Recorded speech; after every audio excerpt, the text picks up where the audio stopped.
Hello, everyone. Good evening. Welcome to the Catholic Entrepreneur Podcast. I'm your host, Mitch Fisher. I'm excited for this one. Many of you are tuning in probably because of Trevor at Tridentine Brewing. So many of you know this is kind of marks the 1 year anniversary of this podcast. I started this a year ago to interview and highlight Catholic entrepreneurs across the United States and even beyond. We've had guests outside the U.S., one that's coming up here soon. So this is an honor. Trevor was the first guest. So he was the very first one to say, yes, I will be a guest on your podcast. He didn't know anything about it because there was no episodes yet to look up. And so it was kind of cool to have him be the first guest, especially since he is so lively here on Twitter, as many of you know. So it's an honor to kind of 1 year in now be having back on. Trevor, how are you? Hello. How's it I'm going? doing well, Mitch. And yourself? Good. Thank Doing you so great. much for coming on in here and taking the time again. It's a pleasure to. I was just kind of doing the intro here. I'm making sure it's live streaming on X properly, but it's an honor to have you back on, especially after you took the leap of faith to be the first guest for me last year. So Pleased to be. I think you're your only repeat guest so far. So thanks for yes, having you me. are. You It's are, an of honor. course, yeah. Well, before we go too deep, I did want to crack this one open here. This is amazing, by the way. I did already have one the other day, so I'm very excited to have another here. But thank you for this. So that Absolutely. can you talk a little bit about this? Yeah, of course. So Cristeros Mexican Lager is our first commercial beer that's been canned and is actually on the market. We're about to have a second beer on the market. Actually, I think today is its first day, which is this Quartermaster Jerry blonde ale, which is very apropos for today, for Veterans Day. But Cristeros is our first, and it's really an honor. Cristeros is in honor of the brave men and women, really tens of thousands of them, that rose up against the really tyrannical Mexican government in the 1920s that was suppressing the Catholic Church in the state, or in the country. And it was completely organic. They rose up to just defend their priests, defend the church. The government basically forbade mass, exiled bishops, was killing priests and nuns, and so people said we had enough, and so they rose up. And what was really fascinating about it all is the fact that really they didn't have any so much central planning. They didn't really have much of a supply chain, or at least outside help. But even it was even really a great effort by even the women. There was about 50 or 60,000 women that kind of ended up forming the supply chain and the secret underground, more or less, to transfer munitions and supplies and whatnot across the country. And so it's really an amazing story. They ended up kind of beating the government to a draw. If only they had enough ammo, they could have kept on going. But they were able to get the government, at least initially, to have some concessions and stop being so harsh on the church after a 3-year guerrilla conflict. So yeah, Cristeros is really to honor their memory, as well as the many martyrs. There's been quite a few. I know there's I believe over a couple dozen martyrs that have been formally canonized by the Catholic Church that were a part of that war. But there's really many more thousands that gave their life for the faith that have not been formally canonized yet. So just it's the tip of the hat to them. And that's something that we want to do, of course, with Tridentine, is to be able to tell those stories. It's important for us, and certainly to do so in a way that introduces these, I guess, stories or figures or saints to people in an organic way, in a way that otherwise they may not ever hear of it. And makes for an interesting conversation about the faith in a way that maybe you wouldn't be able to bring it up so easily with friends or families or coworkers otherwise. Right. Yeah. For those that don't know kind of you and the backstory of Tridentine, why don't you go ahead and just um, give kind of the elevator pitch, I guess, of it. Yeah, Mitch. Tridentine it's really grew up out of our family, an interest in brewing, home brewing, actually for a few generations, and we've been doing that for several years, and we eventually named it Tridentine or Tridentine, either one, and just as kind of a hat tip to our faith, Catholic faith, named after the Council of Trent and really the traditional Latin Mass.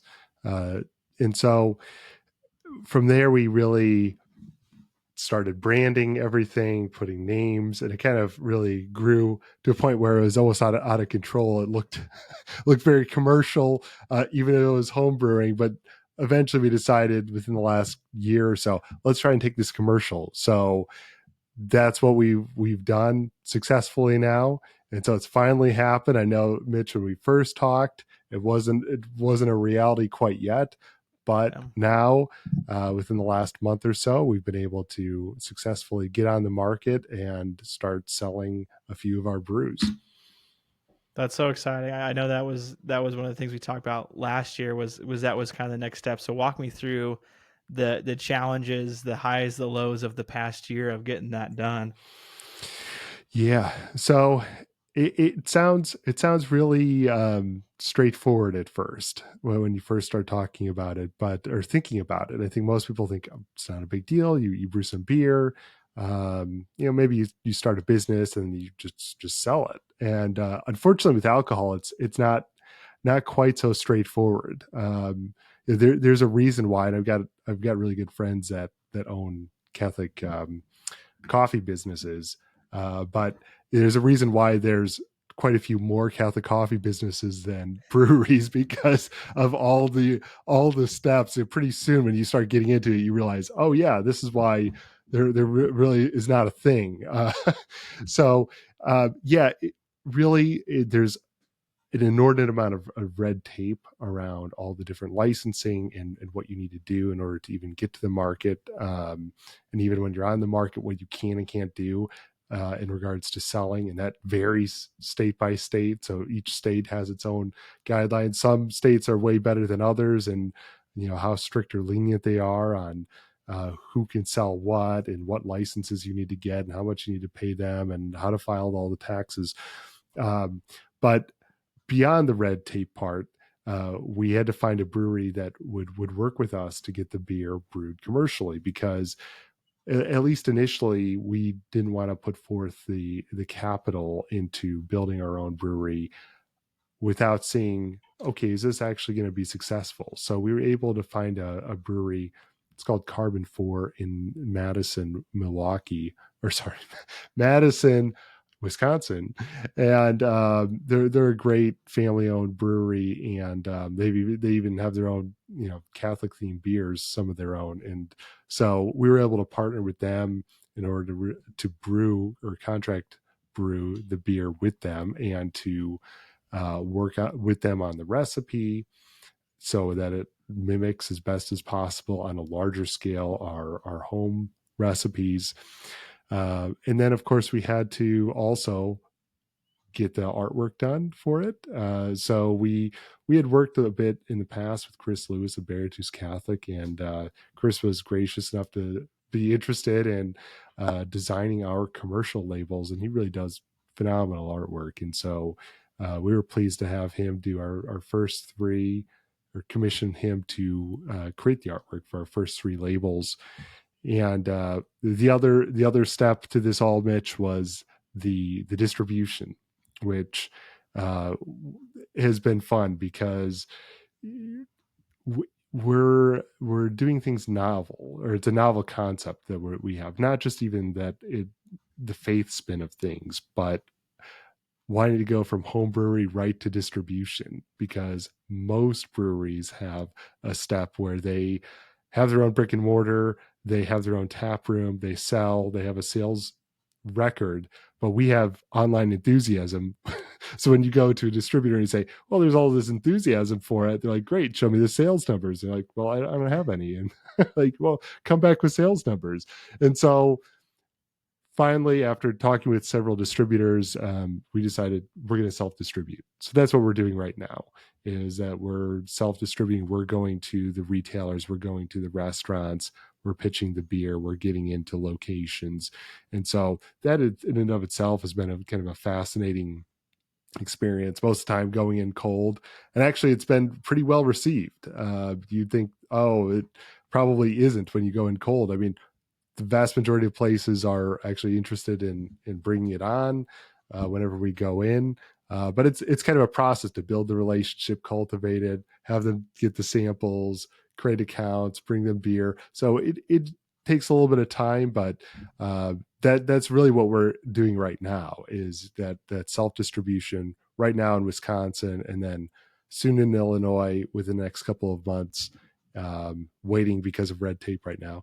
But then we'll see how it goes from there. Really interested to see how well it picks up. And if it picks up really well and we get strong sales, then looking to expand to other states. Because I know people ask us all the time, when are you going to be in California or Michigan or Nebraska or wherever? And the answer usually is, well, right now is we'll see how sales go. And then if it goes well, yeah, we're very interested in expanding its availability. Yeah, that's awesome. So for this beer specifically, I guess talk about this one specifically, but then all the others as well. I'm curious, like, what's the process like from start to finish when you're like, how do you decide what was gonna go into this, what was gonna taste like, how you're gonna brand it, like, what was that whole process like? Yeah, absolutely, Mitch. So each of the beers that we create has a unique process. Sometimes we decide, oh, we want to brew this style, and then we come up with the story behind it. But sometimes we have the story and then we come up with the beer. So for Cristero's Mexican Lager, we actually had the backstory first, and then we came up with, okay, this is the exact style that we want to brew. So there was about a year and a half ago, there was a Mexican family at my father's parish, and they came up to him and said, "Hey, we think that you should brew a beer in honor of the Cristeros." And they gave him a book on the Cristeros, and we knew about the Cristeros. And I mean, my father did a little bit, but then he read the book and he was like, "All right, we've got to do it. We've got to do it for the Cristeros." And so from there, we did a little bit of research and we decided, okay, we want to be more traditionally minded in regards to most of the brews we put together. So we went with one of the more traditional Mexican brews, which is a darker Mexican lager, so a negra. So like Modelo Negra is kind of the close equivalent to this.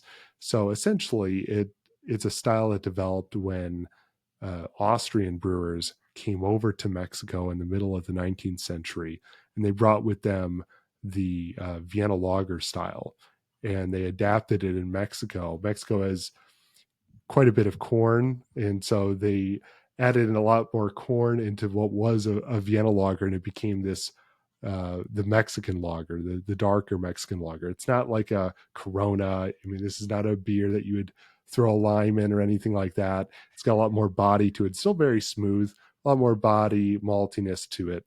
And so that's really how we arrived, at least for Cristeros, at the design and how we wanted to come up with a backstory for it. I love that. Yeah. So, tell me about that. So the next two that you kind of have lined up. I know the second one you've had. I mean, that was one of your original brews, right? Yeah, absolutely. Yeah. So, the Quartermaster Jerry is one of our original brews, and that's the one. Actually, today I think we finally got it to our first few stores. We had bottled it or canned it last week. So this particular brew is in honor of my grandfather, or my father's father, Jerry Alcorn, and Jerry he really liked really light brews, like big mass produced brews like Busch Light, Budweiser. I'm not sure how many of our brews, craft brews, he would have drank. So we thought, well, we want to do one in honor of Grandpa, his service to the country. He's a U.S. Navy veteran.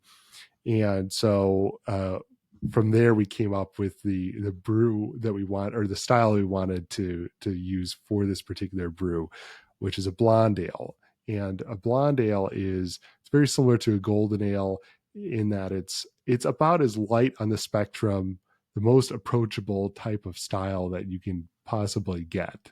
So it does taste like a little bit of a lighter beer that you might get. It's still think way better than some of these like mass produced beers, but it's lighter. So if someone is new to craft beer, they don't like anything that's really hoppy or that has a little bit of a fuller body, this is a great entry level beer. It'd be like a good lawn mowing beer as well, like on a hot summer day. And so that's how we came up with the style for Quartermaster Jerry. And to your point, Mitch, we've been brewing that one at home for 2 or 3 years now. And so I think this one has good, along with actually Cristeros, has really good broad spectrum appeal to it. Definitely. I think I saw a picture the other day of one of your store setups with Cristeros. Like, walk me through that kind of process of creating like the marketing for it, like how it's displayed in the stores. Yeah. So what we found out, self-distributing, what we found out right away is usually the retailers and even the restaurants, they kind of have an expectation. If you come in with a new product, no one knows about it. It makes sense. They want some marketing materials. They want table tents, other flyers. They want signs, posters, etc. And so, we have those produced, and we usually bring them. If we're going to drop off beer to a new restaurant, we'll bring all those things. I mean, the same thing with a retailer. So the picture that you were describing, Mitch, was at a grocery store that we recently got in near Milwaukee, and we gave them a larger poster of Cristeros, and so they put it on an end cap, or we got an end cap spot, and they put it on our cases of Cristeros to advertise it. And so it's one of those things that if you're going to be new into the market and have a beer, or I think any product, by the way, I don't think it necessarily has to be beer, but if there's anyone else that's creating a product, it's definitely something to think about, because the retailers or restaurants, wherever, they expect you to come in and provide them with the materials. That's interesting, because I never would have guessed that. I guess I didn't know how that worked behind the scenes, like if that was all you, or if there's like collaboration. But that makes a lot of sense that you would be the one to put that together to kind of promote the thing that's new that more about than really anyone else there. But what are some of the stores that you're in that people in the area would like recognize? So the most of the stores that we're in right now are smaller, a lot of Mexican restaurants. So we started with Cristeros, so we were really hitting that hard to get in quite a few of the Mexican restaurants around Madison and Milwaukee. So Madison, because it's brewed in Madison, it's easy to get it around Madison. Then Milwaukee is about an hour away, and so wanted to get around that metropolitan area. And then starting with the retail as well. So whether it's like smaller Mexican grocery stores, or we were able to get into a larger grocery store, a much larger grocery store. And that's the picture that you saw, Mitch, which is Sendik's Fine Food near Milwaukee. So there's like a whole chain around Milwaukee it's called Sendik's. And so we were in kind of one of their larger flagship stores around Milwaukee. So that's all like the really big stores. We're in conversations, and I won't say all the names of some of the others right now because we'll see how it all shakes out. But some larger, alcoholic retailers as well in Milwaukee, as well as other grocery store chains. But it's one of those things like because we just started a month ago, it's a little bit slower out of the gate just because making all the contacts, and then usually it takes a few follow-up attempts. So I tell people that are, especially if they're in the upper Midwest, check back the site like every week because we're adding, exponentially like adding more and more locations, and it's a little bit underwhelming right now. And you look at it, you're like, oh, that's it. But it's adding up very quickly. So to that point, like what's your day-to-day look like right now, now that you're contacting restaurants and stores? Like, walk me through kind of a typical day or a typical week. Yeah. So maybe I can speak more from my father, because my father is the one who's actually the one who is on the ground and doing a lot of the really hard work for that. So yeah, because we're starting in Wisconsin, it presents an interesting situation because we're in Illinois. So it's actually about 3 hours for us to drive up from our location in Illinois up to Madison. And so that's where we have the beer stored, as well as around Madison.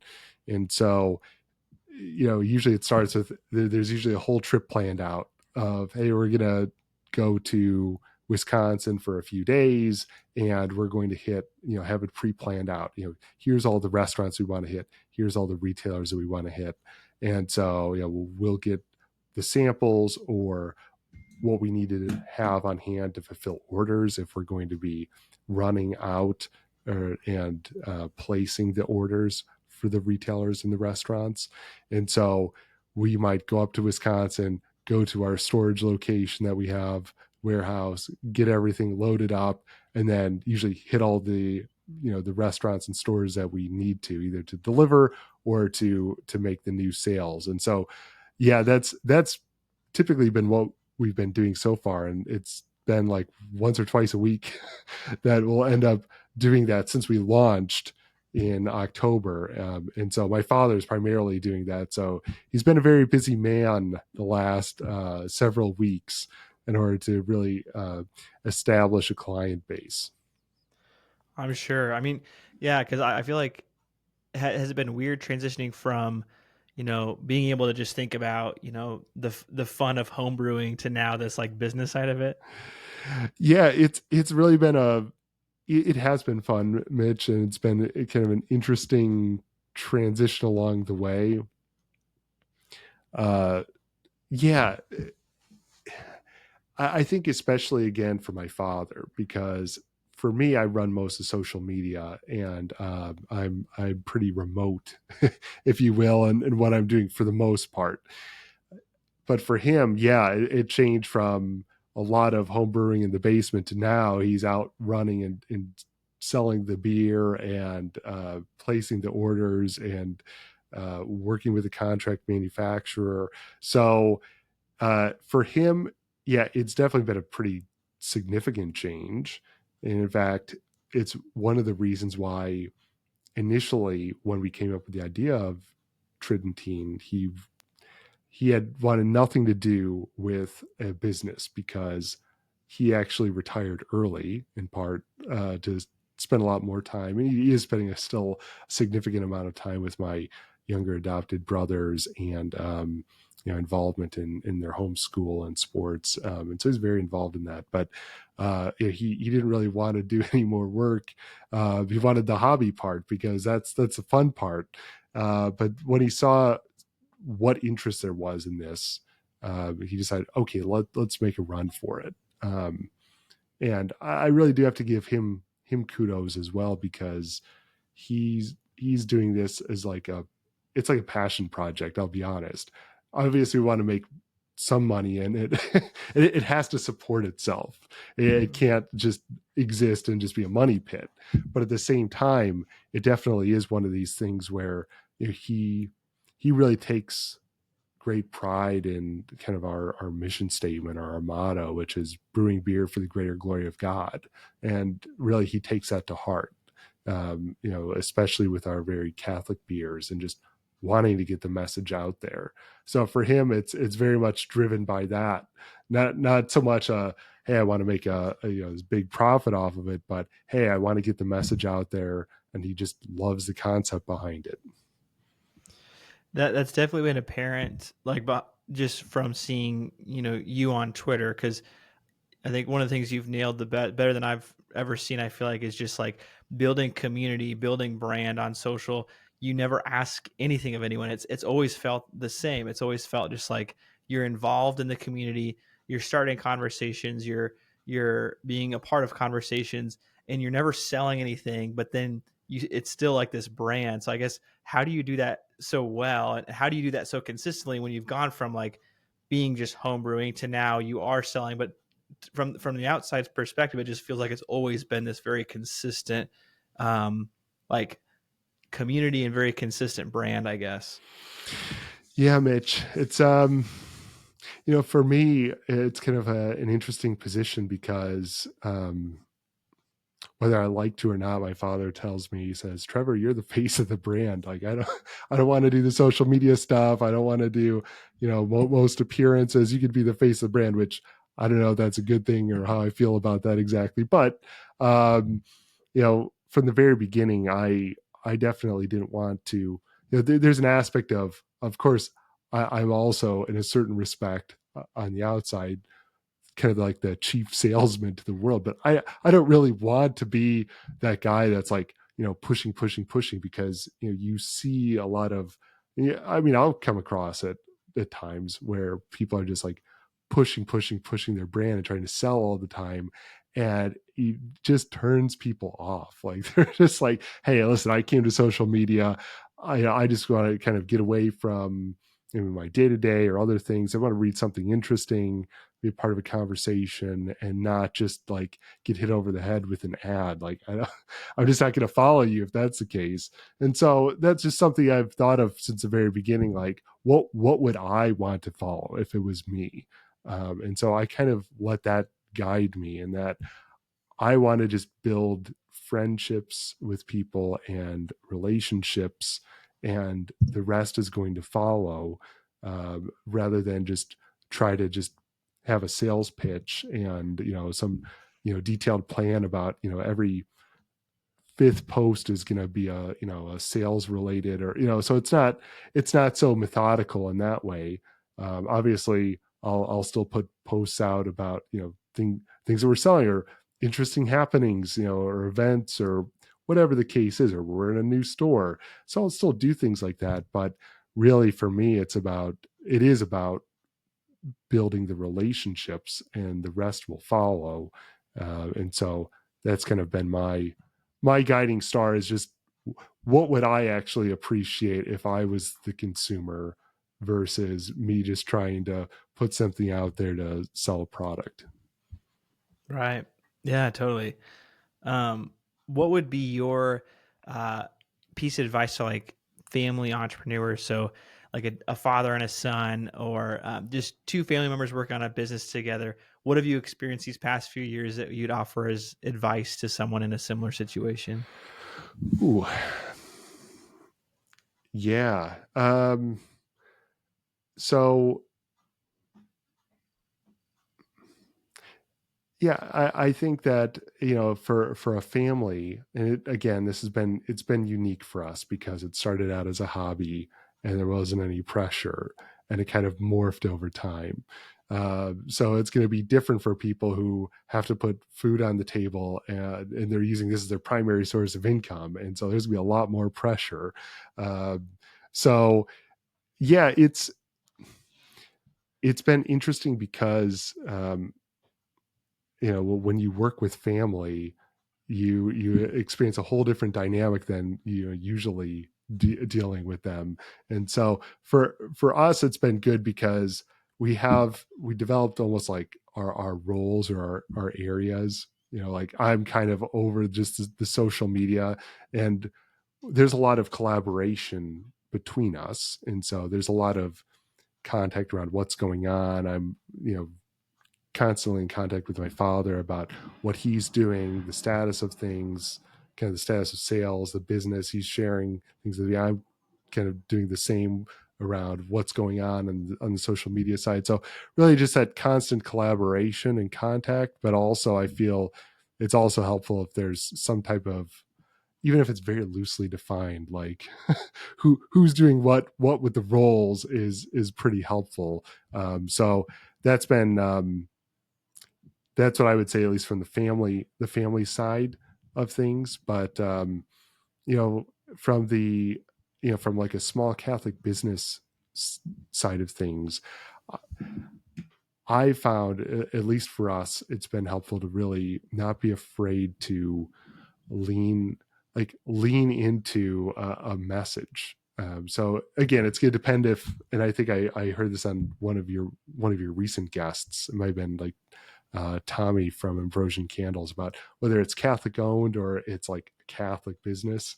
there's like a bit of a difference, but like if you want to push the Catholic part, then like don't be afraid of that and just like lean into it, which is something for us. I really want to lean into, not like in the hit you over the head type of way, but to like not feel bad about saying certain things, or expressing a viewpoint, or pushing a certain idea.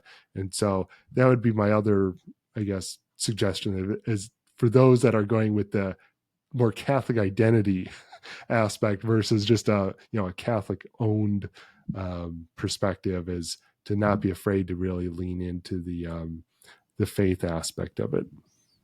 Yeah, I like that. What for those listening, where do they kind of keep up with you? Obviously, X is a big platform, but on top of that, where do they hit refresh in their browser to see when your beer will be available to them?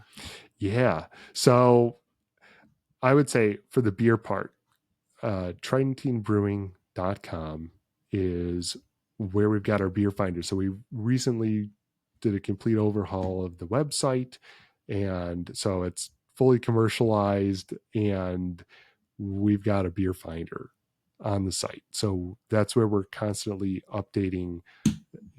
Every week we're adding new locations in there.